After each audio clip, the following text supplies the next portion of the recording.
Part of it is that we are not yet in the campaign season. So you're wondering, how are people pulling this off?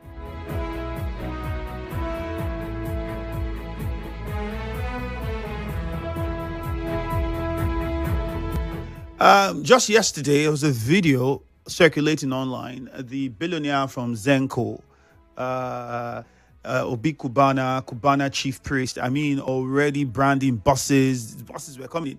Don't forget, sometime last year we saw branded buses in Abuja. Lots of them stacked up somewhere. Who got it, we don't know. But they were all looking like some people are mobilizing heavily for the president ahead of 2027, which brings me to ask this very important question. What we saw with the electoral law, the amendment we saw, and so on, a lot of people have been questioning that, and it's raised a few eyebrows. And you might want to even ask, does that have any impact on the support for the president? That's a very critical question, because there are some already saying people are planning to rig the election for the president with the amendments that have been made or that are being made, and so on and so forth. There are some that already are saying, well, this shows that the president is not open. He would have, wanted. It's not the president's job to amend these laws. It's the job of the lawmakers. However, how would this impact the support for the president is a very critical question. My guest this morning is the National Publicity Secretary, Renewed Hope Mantra, Samuel Obinna. Good morning, sir. Good morning, Andrew. Welcome.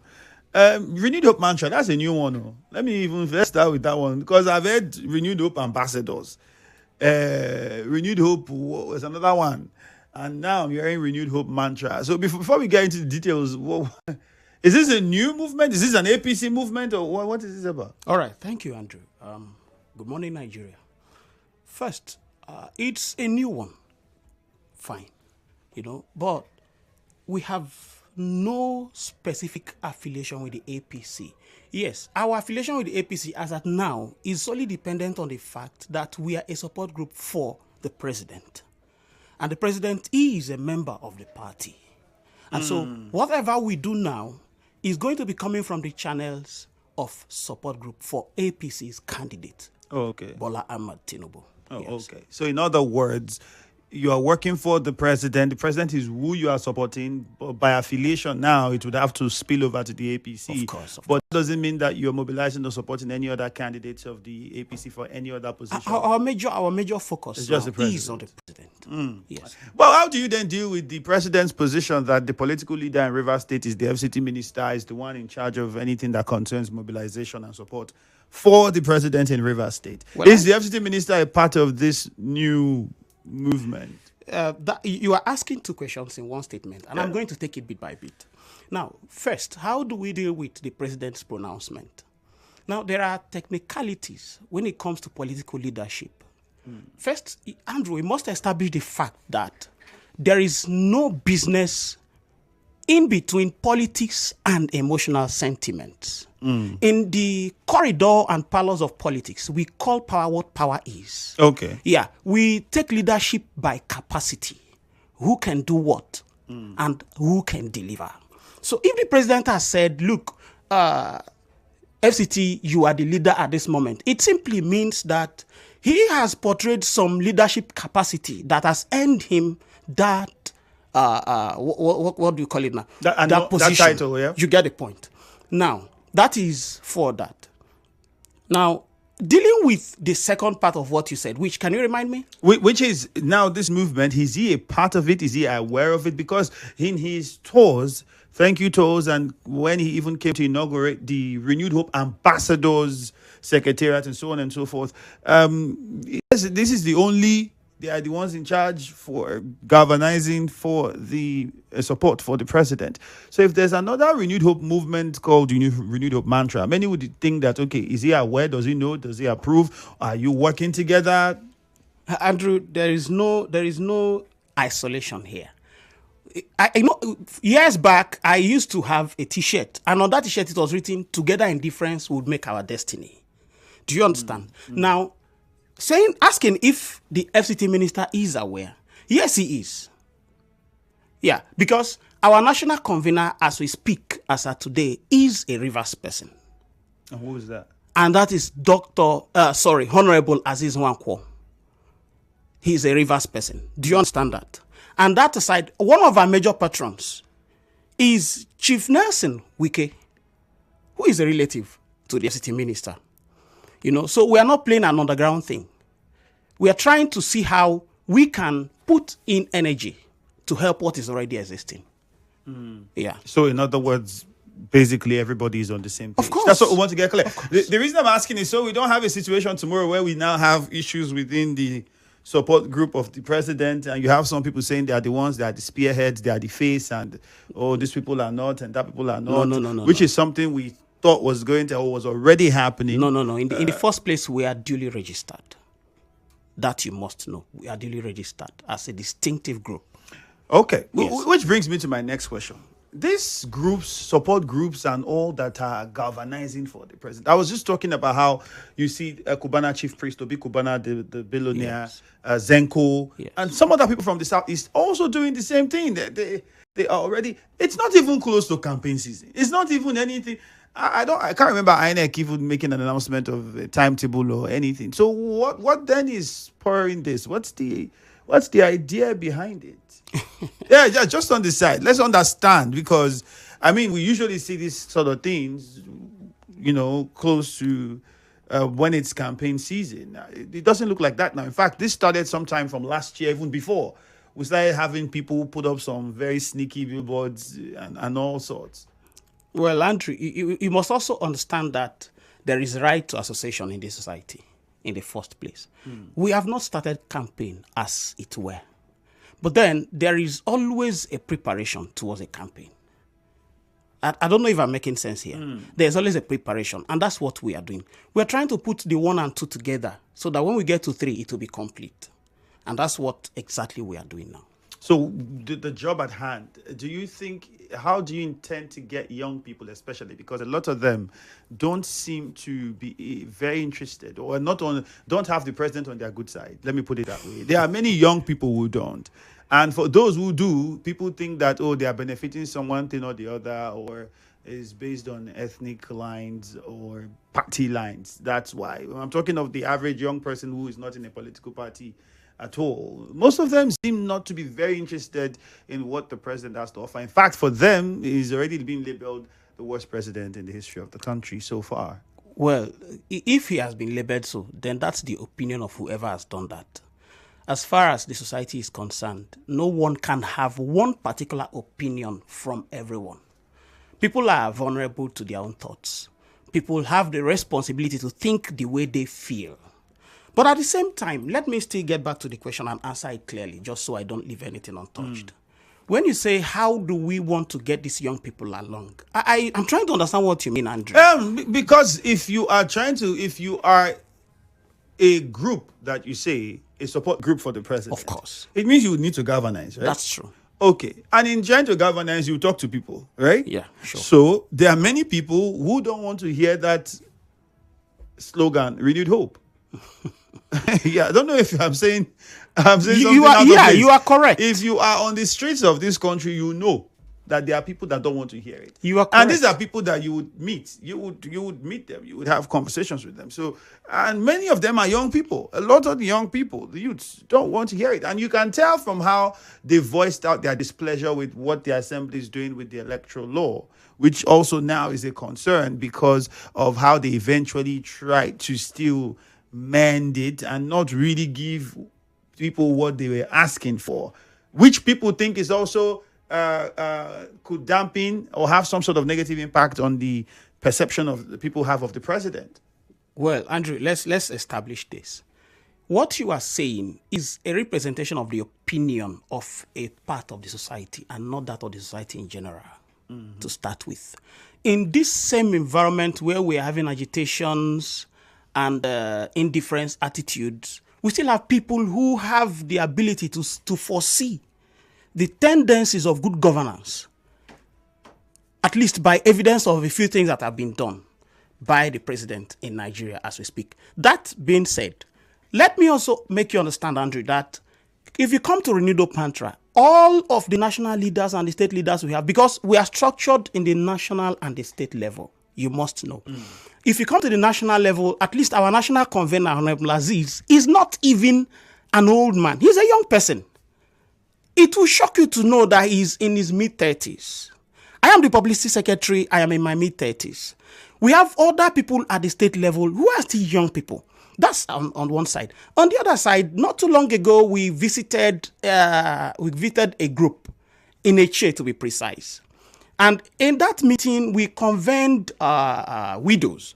And in that same meeting, we also made them understand that political activity and politics should be separated from emotion and sentiments. And at the same time, we had a large record of attendance.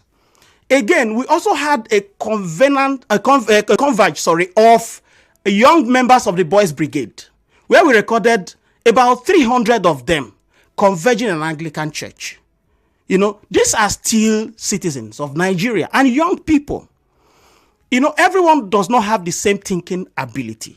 Some persons think as what they are told. You are in your studio here. You know what is going on because you are up to date with developments. But there are some people who work just with hearsay. You know, one problem we have in the society is when we have hierarchies of leadership, using the political atmosphere as an example, the president does what he must. But those who he intends to put online to extend this hand of goodwill sometimes spoil the game.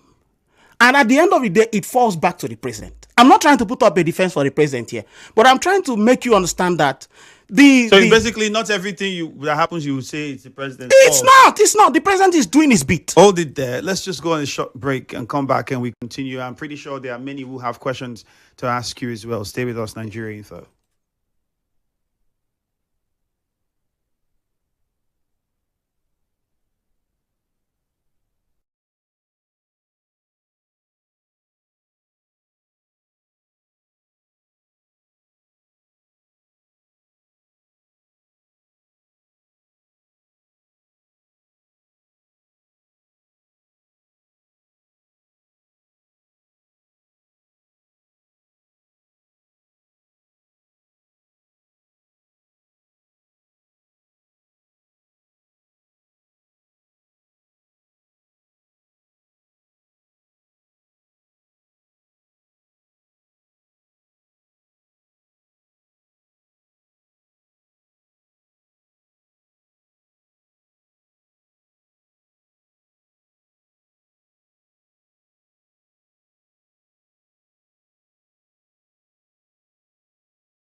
Conversation continues. I have the National Publicity Secretary, Renewed Hope Mantra, with me in the studio, Samuel Obinna.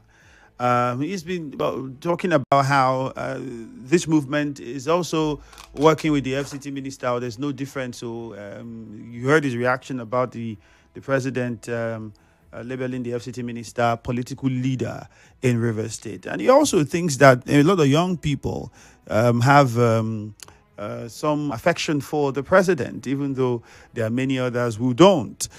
Which brought me to the question I was going to ask before we went on the break about the electoral law and the amendment that we saw and how young people have been responding. Do you think that what's happening with the electoral law has a way of impacting the perception people have of the president? There are already those that think that is having his men do it so that they can comfortably find a backdoor way to rig the election if they have to. I really expected this question. It's not coming late anyway. Excuse me. Now, before we delve into this, the first question is, were there successful elections before the attempt to enact this law? And I know the answer of everyone will be yes. Another question is, were there massive participation during votings before this time? Did we have our own way of conveying elections successfully? The answer will still remain yes. Now, if we have come to this point and it looks like the new plan isn't working, of course, there will be a tangible reason for that. Well, I wouldn't blame Nigerians if they have wrong conceptions or perceptions concerning this matter on ground. And that is because probably there is no properly explained reason. But again, when it comes to development, especially in relationship with technology, it is not a speed lane thing. It takes process. We don't just delve into it. Yes, we will take our time, try it, see how it works. Maybe it's one or two instances. And when you look at the time, this is my own assumption now. When you look at the time frame, we have not even up to a year before campaign and the general election that is forthcoming. And do you think this would guarantee us enough time to try this out? That's the question. I ask those first questions because with or without this particular system which has been put forward, can Nigerian elections run successfully? The answer is yes. But this system is not really new. Yeah, I am saying it's just giving legal backing to what's already existing and expanding the scope of use. All the same, it is new because it has not been indignated in the Nigerian political system, if you understand what I mean. It's not too long it was introduced, and we have not even recorded a successful use of it, as it were. So, whether it should come in now or not, I don't think it is something that should raise the eyebrow. I like the fact that you said we've not recorded a successful use of it. Do you get the point? There are some parts in that amendment, some clauses, like where the Senate says, now, mind you, the House of Reps passed this because there was a joint committee that was set up to look at this, a conference that was held, had stakeholders, including INEC, that was present in that conference and made their input and guaranteed that they can run the election, transmit the result electronically. Many don't know this, but that happened. And the House of Reps passed whatever was agreed in that conference as it was.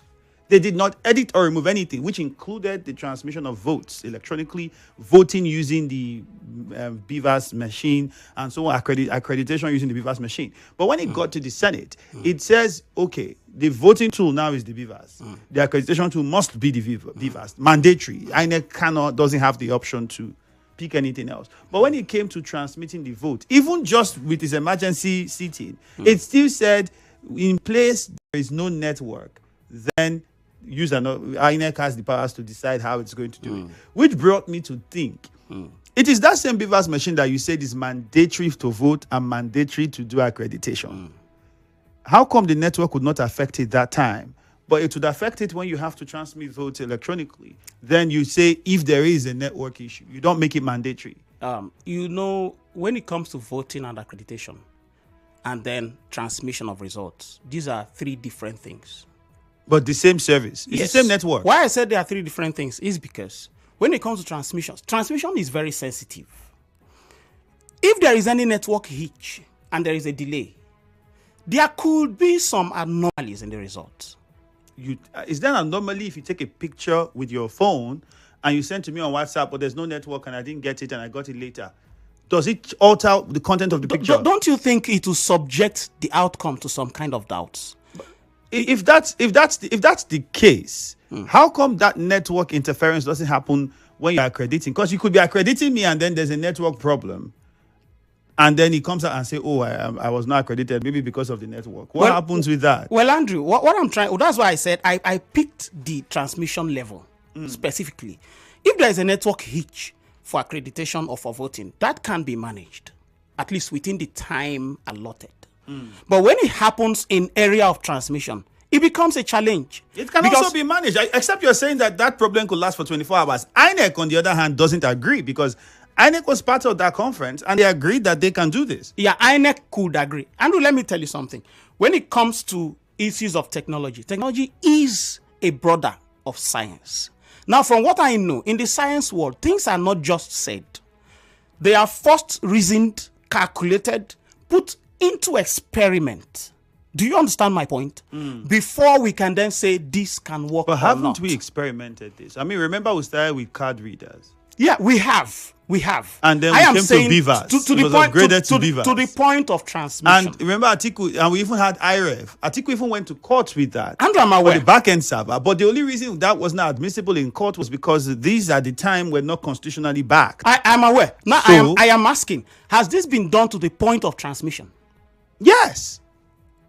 That was the argument that was made by the PDP at the time with Atiku as its candidate. Okay. But then it wasn't constitutionally backed because that's the point. At the time the laws did not say that, oh, this is it, and there were loopholes everywhere that anybody could argue. That's the actual question I'm asking. But now we have a constitutional backing, and if they've tried it before, okay. But we can send money to any village in this country. True or false? Of course. The government can collect tax from any village in this country. Yeah, as long as, in fact, you can send money to anybody in any village. The government can deduct tax from anybody in any part in this country. Of course. There's never network issue in those. Of course. So how come it's difficult when it comes to... That's what people would think. I'm only trying to relay... I understand the thoughts your of people. I understand your point. But also do not forget that the eyes of the people is on the crown of the king. Now, attention heightens not just during electoral processes, but during transmission. Because every single Nigerian who is above 18 or up to 18 wants to know how their vote counts. So we can't afford to risk any excuses in transmission just because there could possibly be a network issue. So how has Kenya been doing it? How has Brazil been doing it since year 2000 when we didn't even have 5G? Well, you just mentioned countries that had it's sad actually to admit, but this country you just mentioned has technological foresight. Kenya? Yeah. Has more technological resources than Nigeria. Not resource, I mean. I said foresight. Okay. It takes a thing to trust in a process. It also takes another thing to invest what it takes to harness the benefits of that process. But you agree that we have the technology to do this smoothly available in the world today? Well, we have in our own context. In the world today, do we have a technology that can help us smoothly transmit electoral results without any issue? Andrew, I cannot say yes, because if you bring us on a match with other countries, you will discover how we are not even too close. Okay, but we use 5G. Yes, we do. We are not close to the US. The 5G you mentioned we use Starlink. The US. I mean, if we are going to go by the level of our development as a country in Nigeria, we shouldn't be using Starlink. Okay. But you just said that, right? But we are using it. Now, look. Which is the point? The point I'm making is if there's a will, there's a way. Do you think there's a political will to want to really accomplish this? Well, it is a president's choice, having considered his own areas of convenience as per what is available and what can make the system work, to agree or to disagree as at now. Okay. Maybe he has considered his own proximities. He has considered the nature of the systems around the polity, as it were. And he has possibly told himself, mind you, these are my own assumptions, please. Okay. He has possibly told himself that, okay, for now, we cannot accommodate this. Do you understand? Because one of the things, don't forget, one of the things that would come to play is finance. Do you get the point? Possibly there is not enough financial backing. They haven't said that. Support that. I am assuming. That wasn't the excuse given by the I am Senate. assuming. The Senate said 9 states would be affected if we did this thing online. He didn't mention the 9 states. Okay. I wish he did, but he didn't. Oh, he did not. But those 9 states currently, we can make calls to them. They transfer monies there. Banks work there. People in different areas. Even the bandits who are in the forest do videos and post on social media. I wonder what service they use. We'll take a few calls. I'm sure a lot of people would have questions to ask you. Let's hear what your thoughts are if you've been following our conversation with my guest, Samuel Obinna, the National Publicity Secretary, Renewed Hope Mantra. In case you missed the first part of the conversation, you can go watch it all over again on Facebook at Nigerian Phil 92.3 PH. How do you perceive this level of mobilization ongoing for the president across the country? There seems to be a surge. Individuals from different geopolitical zones of the country mobilizing support for the president. And we're still far away from 2027. 0817-923-0002, 0817-923-0003, and 0817-923-0007. Those are the numbers you can call to join in on the conversation, or you send us a WhatsApp message, 0809-030-6416. This one says, Andrew, good morning. Ask your guests if they are afraid of the upcoming election. He knows his party has become unpopular to majority of Nigerians. That's a question someone is asking me to ask you. They will lose except they rig the election. Chinemerem Sylvester George from Ajip Estate, you sent that message in. The numbers to call still are 0817-923-0002, 0817-923-0003, and 0817-923-0007. Nigeria Info, good morning. Yeah, morning, Andrew. Yes, your name, please, and where you're calling from. Douglas. Okay, Douglas, go on. Yeah, let me support your guest there. There are two species of what we are discussing, and I understand your concern. Now, we talked about the other, in one of the two phases, there are 3 aspects: accreditation, voting, and transmission. Firstly, I want us to understand the issue in context. The issue why people are protesting, those who love people to go and protest, is real-time electronic transmission, not just electronic transmission, because that aspect is where the Senate and the House of Reps are standing, electronic transmission. But those who went to protest are insisting on real-time. Let me go back to the 3 phases which you asked about. First, accreditation, secondly, voting, and thirdly, transmission. Now, it is easier to prevent pregnancy than to abort it or to kill a human. Now, the first stage is prevention of pregnancy, the second, aborting it, and the transmission is killing of humans. And if you come out for voting during accreditation and there is no network, you try and there is no network, and you are seeing it that there is no network, you can't be accredited like Goodluck Jonathan did in 2019. You can wait. Whenever network improves while the voting is in process, they can still accredit if it goes through. Then if you want to vote, it is manual. You can vote. But do you know that it will not go well if after voting, now it is to transmit that result. Everyone there sees that. But haven't we had situations where even with, okay, we get your point. Thank you very much. Have we not had situations where we'll take more calls, but just ask this question so perhaps you respond. Even in the manual, we have had to wait for votes to arrive from polling units to collation centers. Everybody has had to sit down. We are waiting for the one to arrive from so place. That's why this process takes days, sometimes 48 hours or less or more, just to get the results together. You see, we'll go on a break now from the collation room. We are waiting for when the results will arrive from this place. The technology, you might not need that. So the wait is the wait. The same network is what you use to make a call. It is the same network you use to browse. It is the same network you use to send a chat, WhatsApp message or a video call. I don't think there's different networks for those purposes. Well, Andrew, if you are sounding this way, it's making me to believe you didn't listen to the caller properly. I listened to him properly. He made something clear. He said, segmenting the 3 aspects He came to the last and he said that the last process is time bound. If I am to paraphrase what he said, this is what he meant. It's time bound in the sense that we can manage hitches in the first two processes, but it will not be the same when it comes to the third. Which is why I asked. In the manual one, we have been voting. In that last process of the voting, have we not also had to wait for collation? That's the point. Because what this technology is doing is to kill the time it takes to move that result from the polling unit to the collation center. You remember? True or false? No, let's agree on that yeah, first. Sure, certainly. And in the manual we've been having, you would agree with our situations where there's been delay of moving the results from the polling unit to the collation center. And people have had to wait for hours. So waiting manually and waiting technologically, which would you prefer? Because in the manual waiting, that's where anything happens. And that's what people have concerns about. I think you are beginning to forget what this system proposes. It proposes automatic transmission, which implies lack of delays. Now, what will it look like if transmission that was supposed to come in this morning at 8 o'clock, for example, arrives at 11?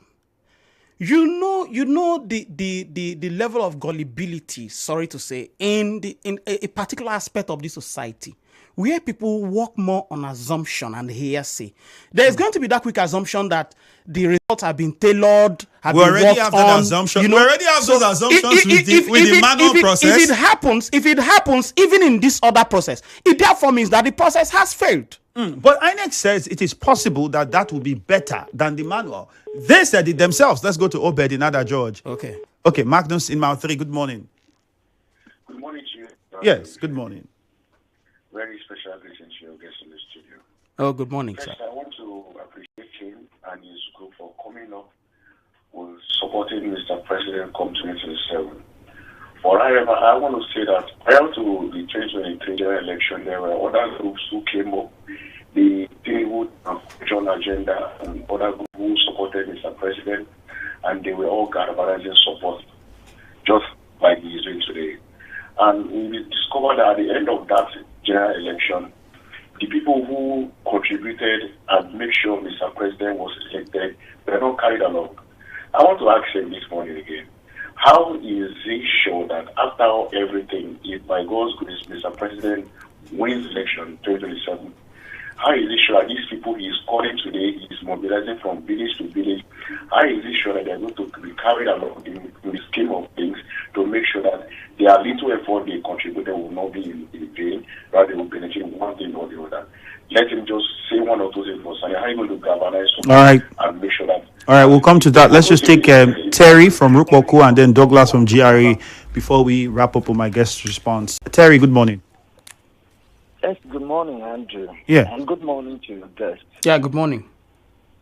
It is very, very disappointing to hear Nigerians kick against e-transmission of elections. And your guest, I don't know if he's an ICT specialist, I didn't hear from the beginning, telling us the difference between like accreditation, voting, and e-transmission. What's all this? Why do you always want to look for a culprit in a network over something we can seamlessly do? I want to tell you categorically for my 26 years in ICT that electronic transmission will not go up the 1 trillion that has been budgeted by INEC.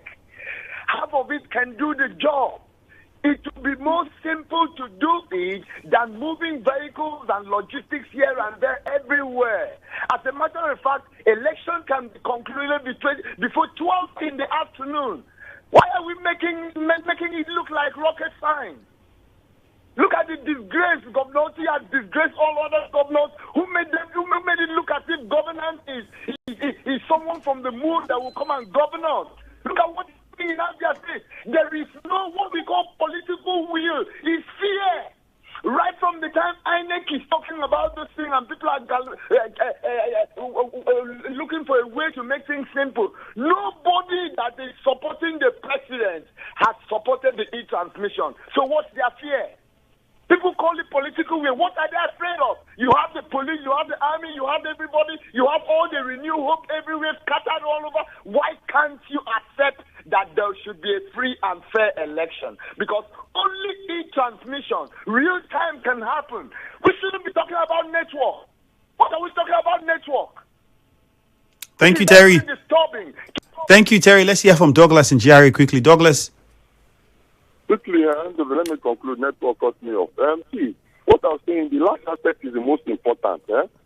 When people wait for their results, like I was saying, and like when you want to accredit, you cannot wait. It is different.